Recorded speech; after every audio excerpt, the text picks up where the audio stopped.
YCP మహిళా నేతలలో రగడ మొదలైందా? ఒకరిపై ఒకరు రాజకీయాలు మొదలు పెట్టారా? పార్టీ అధినేత జగన్ ఆదేశాలను సైతం ధిక్కరిస్తూ తమలో తామే గిల్లిగజ్జాలకి పాల్పడుతున్నారా? తాజా పరిణామాలను చూస్తే అదే నిజమనిపిస్తోంది. ఏడాదిన్నరగా వైసీపీ తరపున గట్టిగా వాయిస్ వినిపిస్తున్న యాంకర్ శ్యామల రీసెంట్ గా సైలెంట్ అయ్యారు. గతంలో ఎంతో అగ్రెసివ్ గా దూసుకెళ్లిన శ్యామల ఆవేశం ఇటీవల కాస్త చల్లబడింది.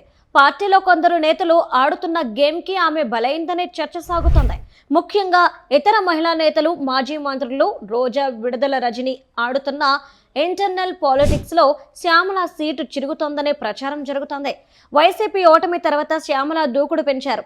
ఆమెకి పార్టీ అధికార ప్రతినిధిగా కూడా నియమించారు జగన్. పేరుకే ఆమె పార్టీ స్పోక్స్ పర్సన్ అయినా ఆమెని ఆ పదవిలో నియమించింది సుమారు ఏడాది అవుతున్నా పార్టీ సెంట్రల్ ఆఫీస్ నుండి ఒక్క ప్రెస్ మీట్ కూడా నిర్వహించలేకపోయారు. తాడేపల్లి ప్యాలెస్ ఆఫీస్ నుండి ప్రెస్ మీట్ పెట్టాలని ఆమె ప్రయత్నిస్తున్నా తెలియని శక్తులు ఆమెకి స్పీడ్ బ్రేక్ వేస్తున్నాయని సమాచారం. పార్టీలోని కొందరు నేతలు శ్యామలని అడ్డుకుంటున్నారని చర్చ సాగుతోంది.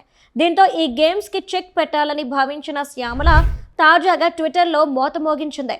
ఇది నా కౌంట్ డౌన్ కాదు, నా స్వరానికి, నా పోరాటానికి ఇంకా బలంగా మొదలయ్యే స్టార్ట్ అని ట్వీట్ చేసింది శ్యామల.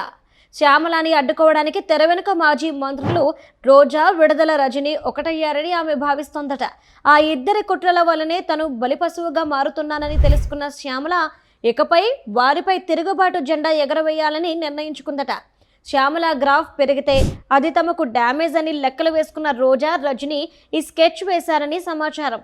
మరి రాబోయే రోజుల్లో ఈ పరిణామాలు ఎలాంటి టర్న్ తీసుకుంటాయో చూడాలి.